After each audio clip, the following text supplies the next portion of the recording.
Welcome, curious minds, to another deep dive. Mm. Today, we're sort of metaphorically lacing up our dough box, stepping onto the mat. Getting into the zone. Exactly. And immersing ourselves in a world of incredible power, precision, and, well, pretty profound philosophy, too.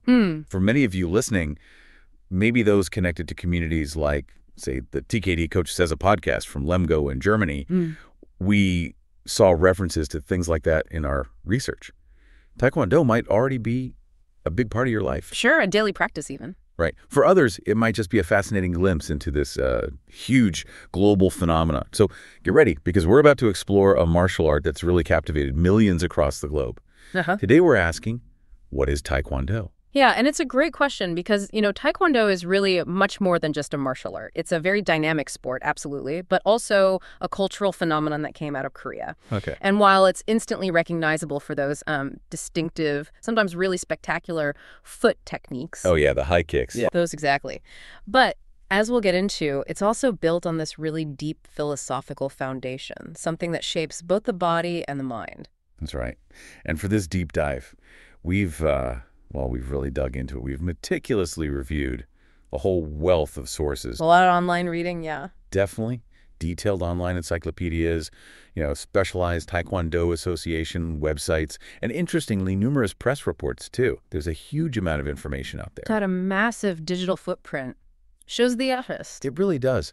And our mission, as always, is to kind of extract the most important nuggets of knowledge from all that. We want to make sure you're quickly and thoroughly well-informed about, every facet of this amazing discipline, drawing directly from the insights we gathered from all those sources. So let's kick off this journey. Let's do it. Okay, so first things first. Let's begin by unpacking this name, Taekwondo. It's not just a word that sounds cool. It's actually packed with meaning. It comes from 3 core Korean syllables that really lay the groundwork for understanding the art. Building blocks. Exactly. First up, we have tae. Now, literally, tae means something like to tramp or to step on. Right, like stamping. Yeah. But in the context of Taekwondo, its meaning really expands. It refers to all the foot techniques. So think about those incredible dynamic kicks, jumping kicks, spinning kicks, all those intricate leg movements requires immense balance and power. The stuff Taekwondo is famous for. Absolutely. It's the art of the lower body in motion, really a testament to agility and explosive force. And that's a really crucial distinction, isn't it? It's not just a stomp. It really covers the entire range of lower body actions: power, speed, agility, precision. This strong focus on leg techniques is one of the big things that sets Taekwondo apart from many other martial arts. Or maybe hands dominate more. Often, yeah. In Taekwondo, it's really about harnessing the power of the legs, the strongest parts of the body, for maximum impact. Right. Leveraging that natural power. Yeah. Okay, so that's tae. Then we move to kokan. This one translates directly to fist, right? And it represents the hand and arm techniques. So we're talking punches, strikes, blocks. All the upper body stuff. Yeah, all the powerful upper body movements that have to complement that dynamic footwork. Yeah. The kicks might be the showstoppers, but the hand techniques are just as vital for a complete practitioner. Oh, absolutely vital. While Taekwondo definitely built its fame on those spectacular kicks, the hand techniques are fundamental. Completely fundamental to the art's defensive and offensive abilities. Right. They give you crucial balance, they help establish and control distance, and they're essential for both starting attacks and pulling off effective defenses within the system. Things maybe casual observers miss. Very easily missed, I think. Yeah. But inside the dojang, the training hall, they're integral. Mastery of Kwon makes sure that a Taekwondo athlete isn't just a powerful kicker, but, a truly complete martial artist. Right, well-rounded. Okay, tae, Kwon, and finally do. This is where it gets really interesting, I think. The philosophical core. Exactly, because do isn't just about physical actions. It's the heart of it all. Do means way, path, or teaching. It signifies the mental and spiritual journey of the practitioner, the method or aspiration, as some sources put it. This points to a really holistic approach to self-improvement, suggesting Taekwondo isn't just about hitting targets or winning medals. It's about personal growth, self-discovery, cultivating character.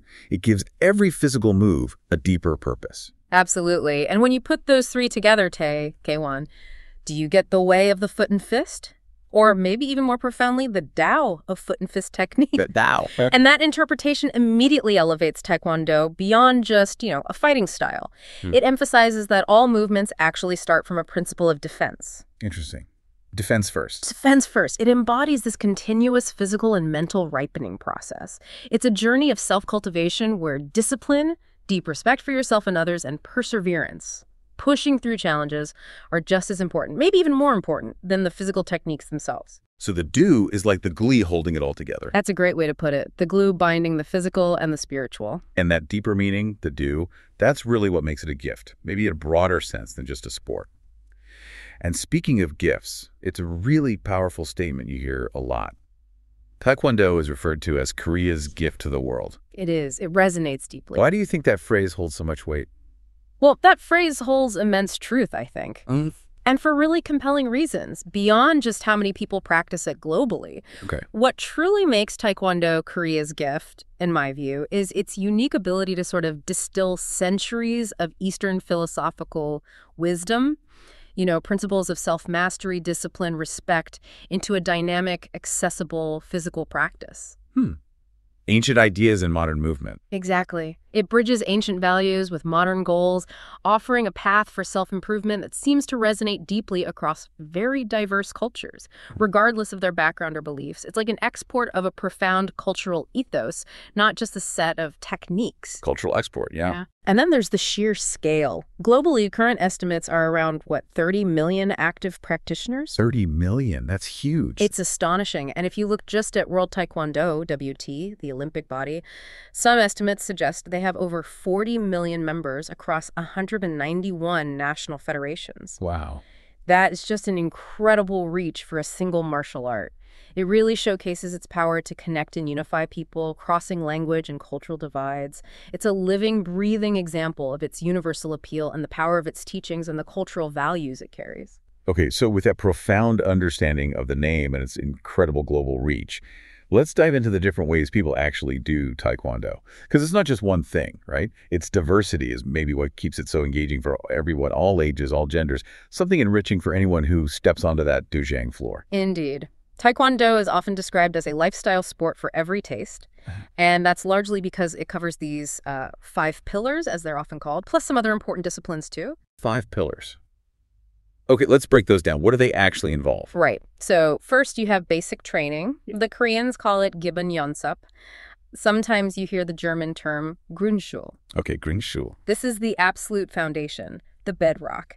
It involves practicing individual movements and techniques over and over again, like a specific punch, a block, or a kick without an opponent. Just repetition. Focused repetition. The purpose is meticulous. It's about building precision, developing proper muscle memory, making sure your body mechanics are correct, establishing that fundamental balance and posture for every single move. Sounds potentially tedious, but essential. It can seem repetitive, yeah, but it's where true mastery starts. It allows the body to internalize movements until they become almost instinctual, laying down those neural pathways for effortless execution later on. Got it. Building the bedrock. What's next? Next up are forms, known by different names depending on the style poomsae in World Taekwondo. Poomsae.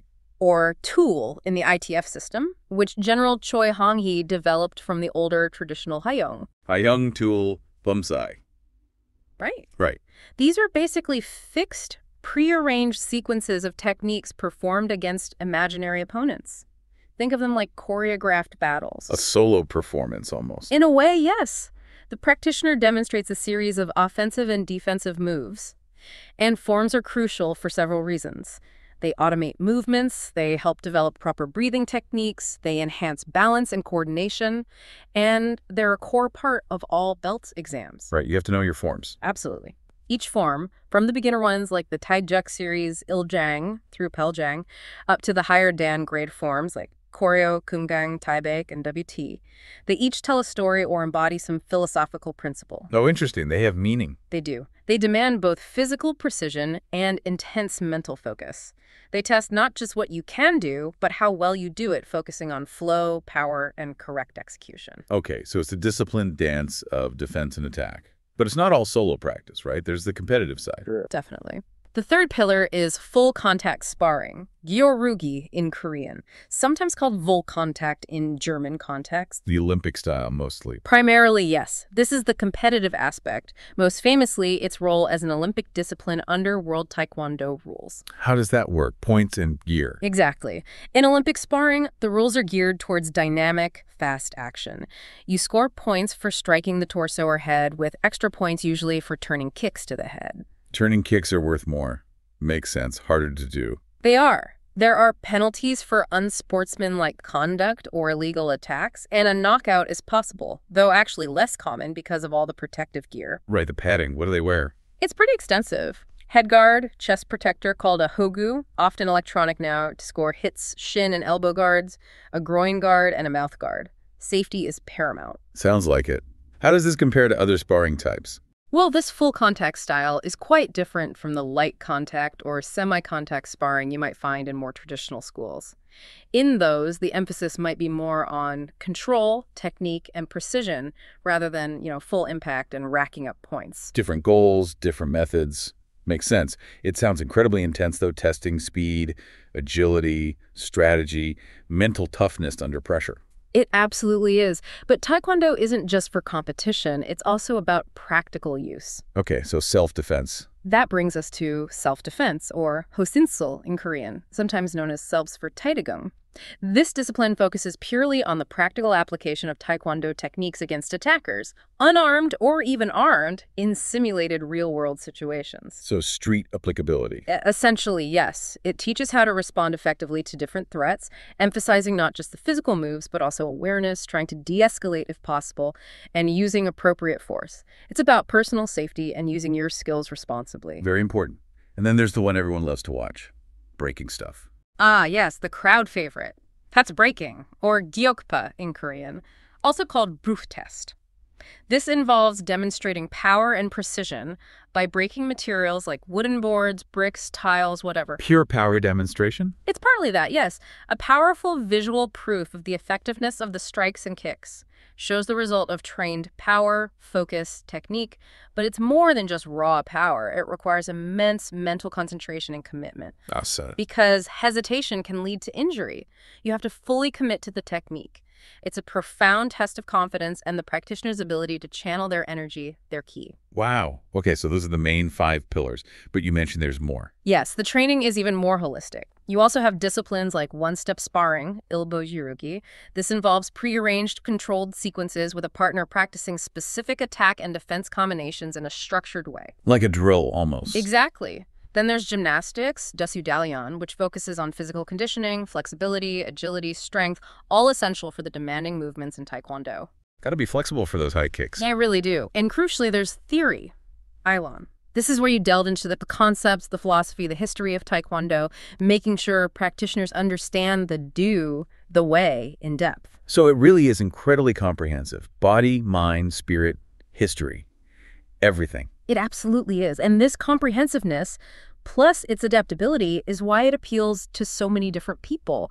It's genuinely a broad sport for men and women of all ages. You can adapt it. Even for kids. Oh, definitely. Yeah. It's remarkably suitable for children, often starting around 5 years old. It gives them a structured way to be physically active, promotes healthy movement, and it has psychological benefits, too. Like what?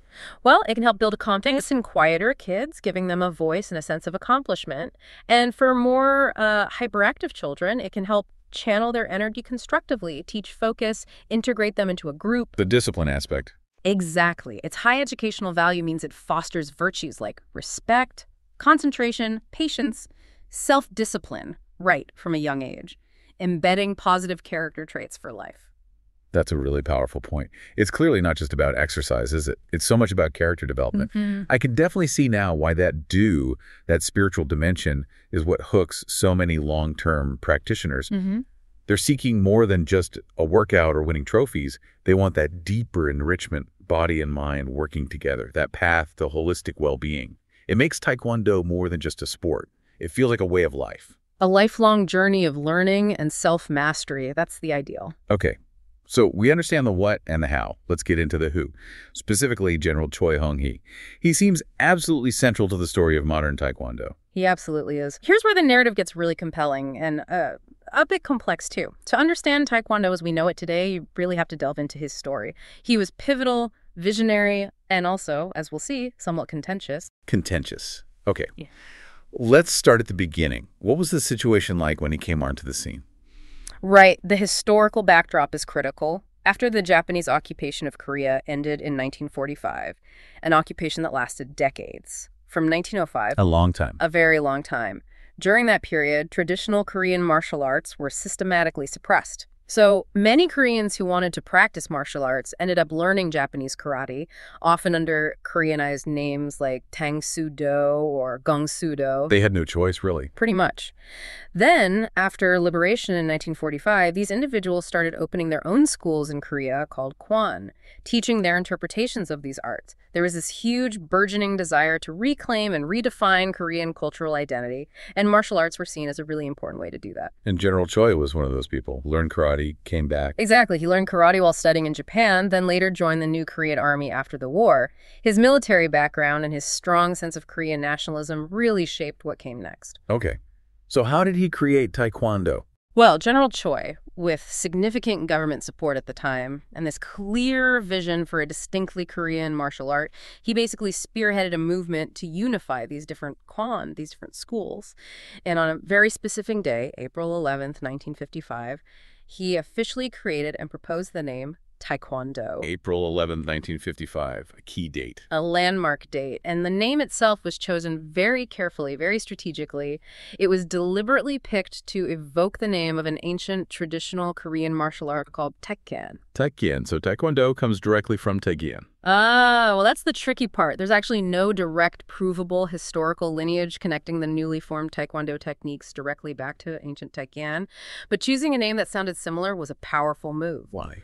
It was a crucial step in establishing a distinct Korean identity for this new, unified martial art. It consciously distanced it from its more immediate Japanese karate roots and cemented its place as a national treasure. It was almost an act of cultural reclaiming, you could say. Wow. So it wasn't just picking a name, it was a statement, a cultural assertion, which fits perfectly with that Korea's gift to the world idea. Precisely. And he didn't just stop at the name, did he? He laid down a strong moral framework, too, that do aspect again. Absolutely central to his vision. He summarized these 5 goals, or the principles of Taekwondo. Grundsätze des Taekwondo is the German term often used in sources that he believed practitioners, Taekwondoan, should cultivate through continuous training to develop their spirit and character. Okay, what are these 5 principles? Right, they're really core tenets. First, 예의. That's courtesy or politeness. It emphasizes deep respect for everyone, instructors, seniors, fellow students, even opponents. Humility, consideration, dignity. Okay, respect. Second, yanchi. That means integrity, honesty, moral uprightness, having the courage to know right from wrong even when nobody's looking, holding yourself accountable, truthfulness. Integrity. Got it. Third, inne. This is perseverance or patience. It highlights the relentless dedication needed to master the art, to overcome challenges, physical and mental. Resilience, pushing through difficulty. Perseverance makes sense for martial arts. Definitely. Fourth is gukir, or self-discipline. Control over yourself physically, mentally, managing emotions, impulses, desires, essential for training, for ethical conduct, for achieving any big goal, really. Doing what needs doing even when you don't want to. Self-discipline. Crucial. And fifth, bakchul bulgul, the indomitable spirit or unbreakability. This is about unwavering courage, resilience, refusing to be defeated by adversity no matter how daunting, mental fortitude, never giving up. Wow. Courtesy, integrity, perseverance, self-discipline, indomitable spirit. That's quite a list to live up to. It is. And General Choi wanted to embed these deeply. He even developed a specific oath that all Taekwondo students are expected to uphold, embodying these principles. An oath? What does it say? It's quite powerful, it goes.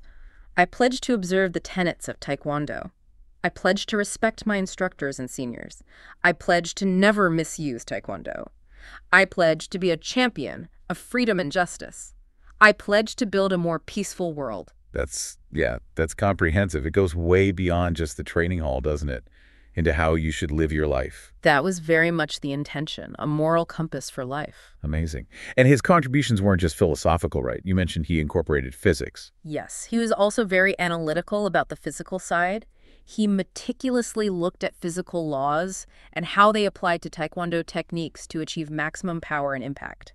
He called this his theory of force. Theory of force. Okay, intriguing. He believed that understanding these scientific principles could help practitioners be much more effective, much more efficient in generating power. What are the components of this theory? Okay, let's break them down. First, concentration. This is about directing all your force onto the smallest possible area right at the moment of impact. Like focusing the energy. Exactly. Think about it hitting with your whole flat hand versus just the knuckles. Same effort, very different result.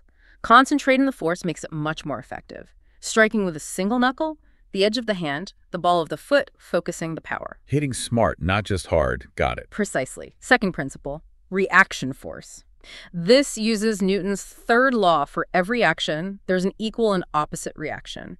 You use the rebound force from a preceding action or even the opponent's momentum combined with your own force. How does that work in practice? A classic example is pulling one hand back sharply towards your hip as you punch forward with the other. That pulling back action generates a reaction force that significantly amplifies the power of the punch going forward, leveraging opposing forces. I see. Okay, reaction force. What's next? Third, equilibrium or balance. Absolutely vital. An attack is way more effective and a defense much more stable if your body is perfectly balanced. Without good balance, power leaks out, techniques get clumsy, and you become vulnerable. Makes sense. You need a stable platform. Exactly. Maintaining a stable center of gravity, even during dynamic moves like spinning kicks, is critical for delivering force effectively and absorbing impact safely. Balance is the silent partner in every powerful move. Okay. Balance. What else? Fourth, breath control. This is huge. It enhances strike power and protects your body. By learning to tense your abdominal muscles, exhaling sharply, pressing down right at the moment of impact. That sharp exhale sound you often hear, the key-hap. That's often related, yes. It generates more power through core engagement, and it creates a kind of protective shield for your internal organs. Plus, that controlled exhale helps with focus and relaxation just before the explosive moment. Breath control. Powerful. Number 5. Fifth is speed. Simple physics, really. Force equals mass times acceleration. So there's a direct, powerful link. Greater speed means greater effective force. Faster is stronger. Essentially, yes. In Taekwondo, it's not just about brute strength, but how quickly you can apply that strength with proper technique. A fast, fluid movement, even with less physical mass behind it, can generate incredible power because of that acceleration. Think whip-like. Right, generating momentum. Okay. Is that all of them? One more key component, mass. This means involving as much of your body mass as possible in the technique. Engaging your hips, rotating your torso, using your whole body, not just swinging an arm or leg in isolation. Putting your weight into it. Exactly. Maximizing the mass involved generates greater effective force. Kicks and punches become full-body expressions of power. When you understand and integrate all these components, concentration, reaction force, balance, breath control, speed, and mass, Taekwondo techniques become a real science of power generation. It's truly incredible. That scientific approach shows the depth of his contribution. Systematizing the art, grounding it in physics. He absolutely did. But, as I hinted earlier, it's crucial to acknowledge his legacy is complicated, contentious even. How so? What happened? Well, following political conflicts within South Korea, the details are complex. General Choi ended up leaving South Korea in 1972. He relocated the headquarters of his organization, the ITF, first to Toronto, Canada. Left Korea entirely. Yes. And later, he moved the ITF HQ again to Vienna, Austria. And partly because of this split and the politics involved, his name and his immense contributions, including, naming Taekwondo, developing the ITF forms, the philosophy, they remain largely unacknowledged in official circles in South Korea even today. Really? Even though he named it? It's a complex situation. Furthermore, he made a visit to North Korea in 1981, which was seen as treasonous by the South Korean government at the time, further complicating his standing. Wow. That's contentious. It really is. General Choi's unresolved legacy provides a powerful insight into how political divisions can fragment the history and narrative of even a globally unifying art like Taekwondo. It reminds us that these things often carry complex, sometimes painful human stories within them. We should always consider the multiple perspectives behind historical accounts, Definitely. Politics and history intertwining. So that split, that departure in General Choi, really set the stage for the organizational landscape we see today. Before that, back right after 1945, you had these various independent schools, the Kwon, popping up in Seoul. The ones teaching variations of karate initially. Exactly. There were 5 original influential ones. Cheongdaekwon, Mudaekwon, Yeonmukwon, which later became Jidokwon, Chongmukwon, and Songmukwon. Each had its own subtle interpretations, its own methods. It was a bit fragmented. But they tried to unify early on, didn't they? You mentioned the Korean Taekwondo Association in 1961. That's right. There were early attempts driven by that desire for a unified national martial art. The KTA, using Taekwondo as a compromise name, was formed in 61 to bring these Kwon together. But that unity didn't last. It proved fragile. Partly due to those political tensions we mentioned and General Choi's eventual emigration, that initial unity fractured. And this led directly to the establishment of the 2 dominant world federations we mostly deal with today, each with its own lineage and distinct approach. Okay, so the 2 big players, who are they? First, you have the International Taekwondo Federation, ITF. This was founded directly by General Choi Hong-hee himself back on March 22, 1966, in Seoul. The one he took with him when he left. Essentially, yes. Its headquarters moved with him Toronto in 72, then Vienna in 85.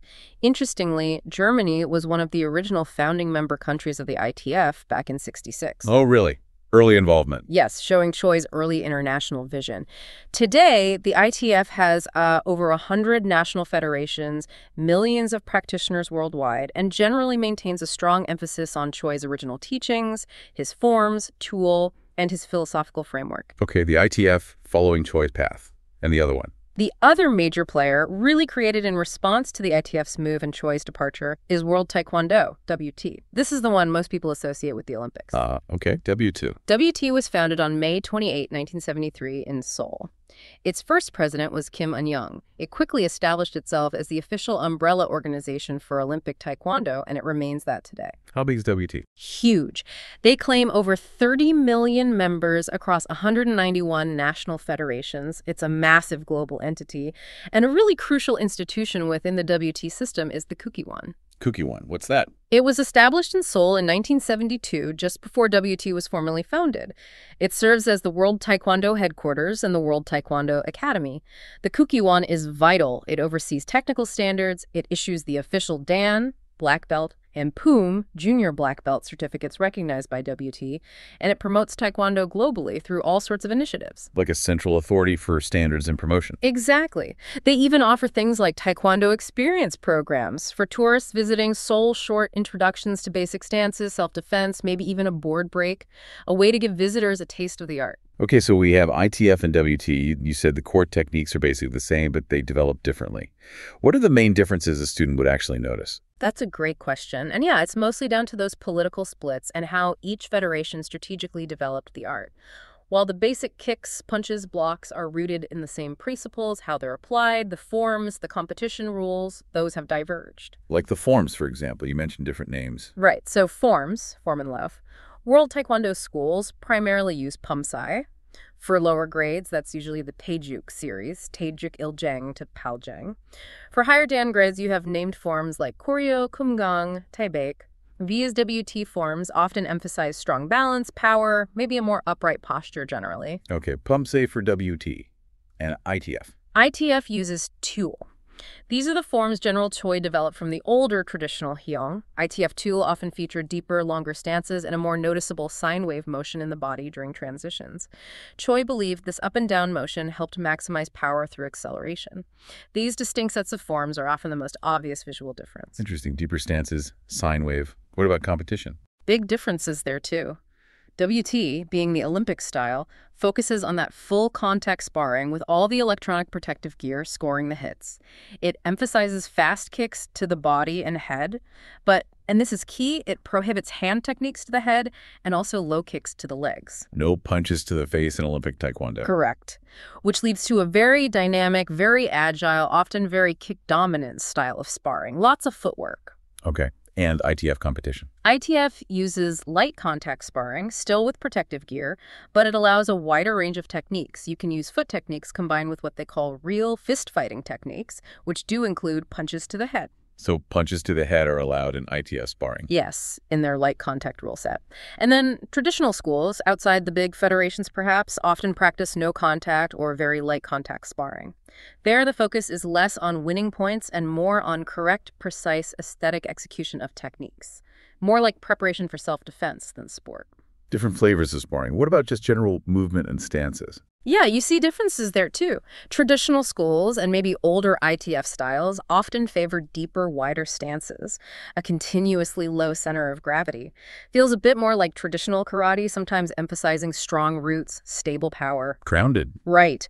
Modern competition-focused WT styles, on the other hand, tend to use higher stances, more up and down body movement between positions. This allows for quicker transitions, more agility, helps set up those dynamic kicks for scoring points quickly. Higher and faster for WT competition. Wow. Even the spelling is different sometimes. Yeah, even the nomenclature and spelling. ITF often spells it Taekwondo with a hyphen that was a deliberate choice by General Choi. WT usually uses Taekwondo as one word. Some traditional places might even write Taekwondo. Seemingly small details, but they signal these distinct identities that grew out of the different paths. Fascinating how one art evolves into these distinct streams. And for many, that WT stream leading to the Olympics is where it gets really compelling. That journey must have been huge for the sport. Oh, massive. It started its Olympic path as a demonstration sport. First, fittingly, at the Seoul 1988 Summer Games, a huge moment of pride for Korea, and then again at the Barcelona 1992 Games. Just demonstration first. When did it become a full medal sport? Its full inclusion as an official Olympic discipline came at the Sydney 2000 Olympic Games. That was a monumental achievement. It gave Taekwondo this huge boost in popularity worldwide, incredible visibility, legitimizing it on the biggest global sports stage. Billions watching. Exactly. And the Kukiwon, as the WT headquarters, played a really significant role in that push for international legitimization, getting it into the Asian Games back in '86 and finally the Olympics in 2000, cemented its place as a truly global competitive sport. And speaking of competition, Germany has a really notable track record, doesn't it? Especially with some key silver successes. Yes, Germany has a proud and consistent history in international Taekwondo. Right from the very first World Championships held in Korea back in 1973, German athletes made their mark. Armando Chavero won a silver medal. Silver right away. Right away. And Jörg Karenberg took bronze at that same first championship, so immediate presence on the podium. That's impressive. Did that success continue? It did. Just a couple of years later, in 1975, again at the Worlds in Korea, Wolfgang Dahmen and Meinhof Lutekin each won silver medals. And Hubert Leuchter picked up another bronze. These early successes showed sustained excellence against the world's best, putting Germany firmly on the Taekwondo map. Consistent contenders. Then came the Olympics. Sydney 2000. Ah, yes, Sydney 2000. A truly historic moment for German Taekwondo. Faisal Ebnu Talib won Germany's first ever Olympic Taekwondo medal, a silver medal in the men's and an 80-kilogram category. Wow, Olympic silver. That must have been huge. Huge. Not just a personal triumph, but a landmark for the sport in Germany. Proof of its elite competitive standing. And the silver streak didn't stop there, right? Even with younger athletes. Exactly. The success continued into the next generation. At the very first Youth Olympic Summer Games, held in Singapore in 2010, two German athletes, Antonia Katheder and Ibrahim Ahmadsai, both won silver medals. Youth Olympic silver, too. Shows a strong pipeline. It really does. These consistent silver achievements across different eras, different levels of competition, highlight the remarkable strength and quality of German Taekwondo, a real testament to the athletes, the coaches, and the whole support structure. Yeah, it's clear Germany has a robust setup. You've got organizations like the Deutsche Taekwondo Union, DTU, affiliated with WT, plus various independent ITF groups, ensures broad participation, development from grassroots, all the way up to that elite level. Okay, so we've covered the history, the techniques, the organizations, the competition, but we keep coming back to that the philosophy. Taekwondo is clearly more than just physical prowess. It's deeply about shaping character, isn't it? Absolutely. At its heart, it's a method for enriching the human spirit, building a better self. That's the core of the do. How does the training achieve that? Well, through that continuous discipline training and consciously practicing all those different aspects we talked about, Taekwondo aims to cultivate a truly well-rounded person. It fosters virtues that go far beyond the dojang, like the principles General Choi laid out. Exactly. It builds self-discipline, managing yourself, your efforts. It builds unwavering respect for instructors, seniors, peers, everyone fostering humility and connection.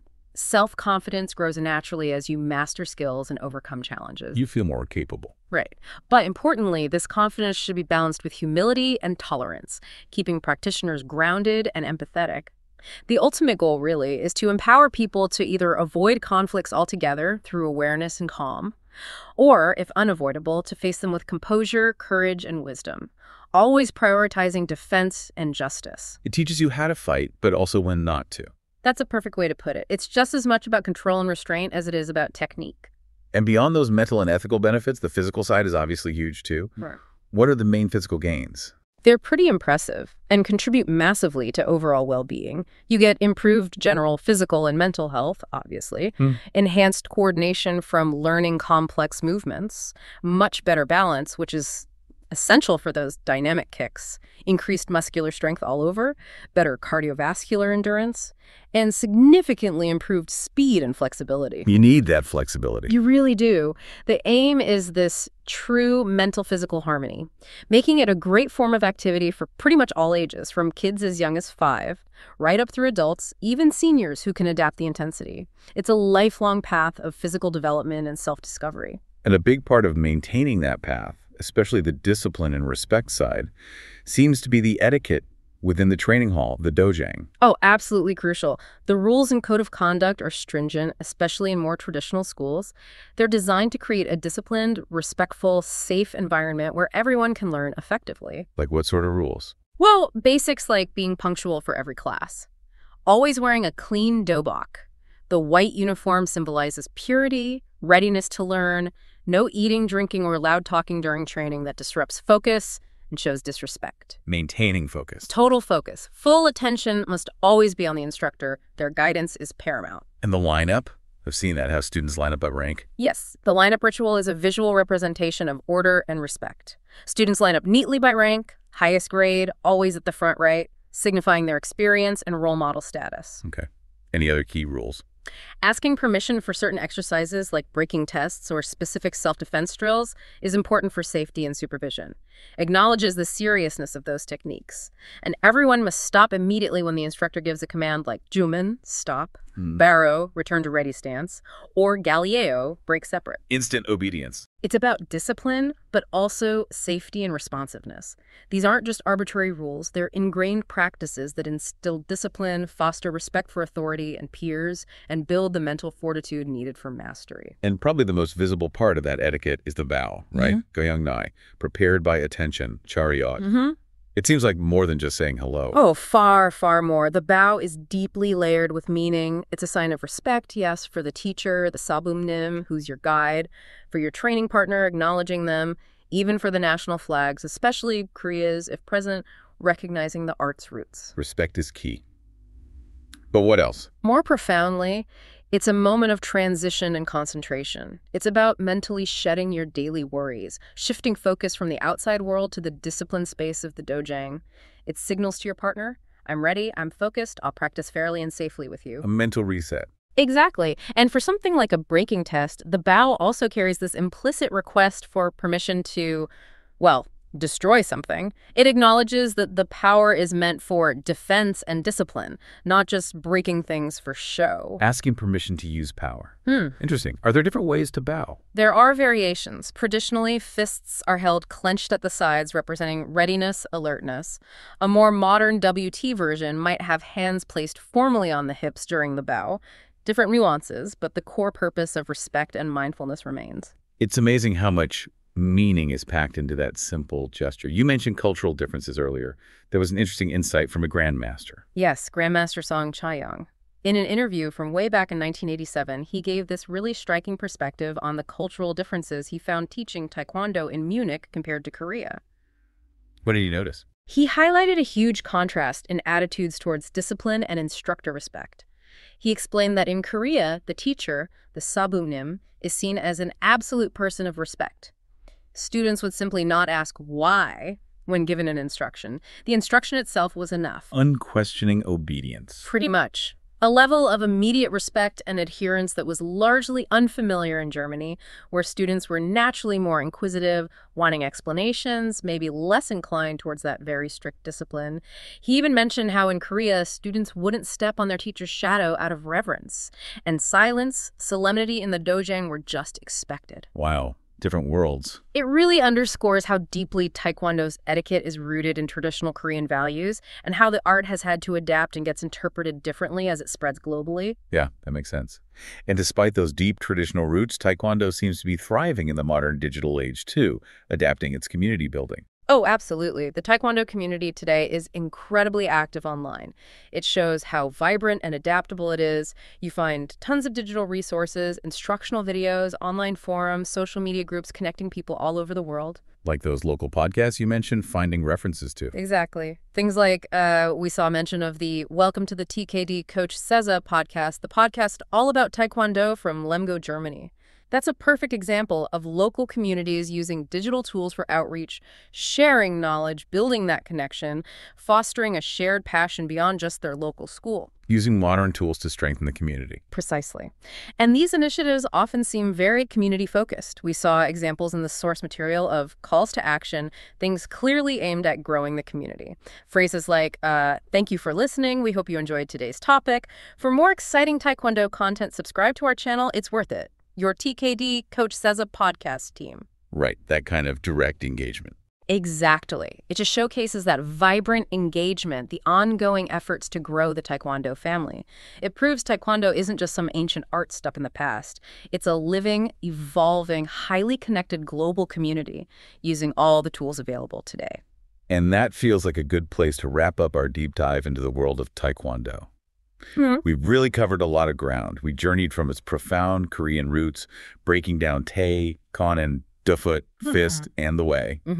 We explored all those diverse disciplines, basic training, intricate forms, dynamic sparring, breaking, seeing how each piece fits into the whole puzzle of mastery. Right, the 5 pillars and more. And we spent some time understanding the huge, if complex, contributions of General Choi Hong and naming the art, setting down principles, even that scientific theory of force, really shaping its essence. A pivotal figure, no doubt. We saw its incredible global spread, how it evolved into major federations like ITF and WT, and achieved that massive goal of becoming an Olympic sport, truly living up to being Korea's gift to the world.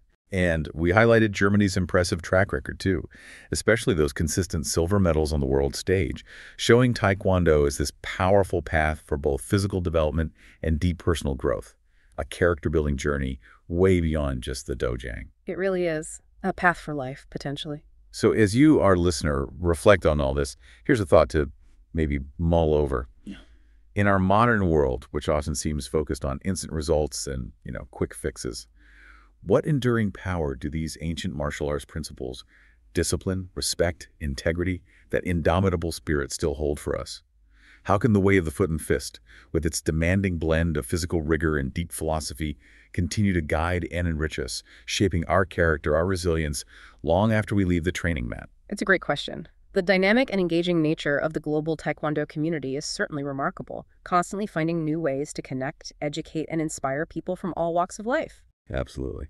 And it's just one final illustration of that broad reach and modern engagement. It's worth noting that content like the deep dive you've just heard is part of that larger digital ecosystem serving the community. In fact, based on the source material we reviewed, this podcast was produced exclusively for the TKD Coach 8 Says YouTube channel.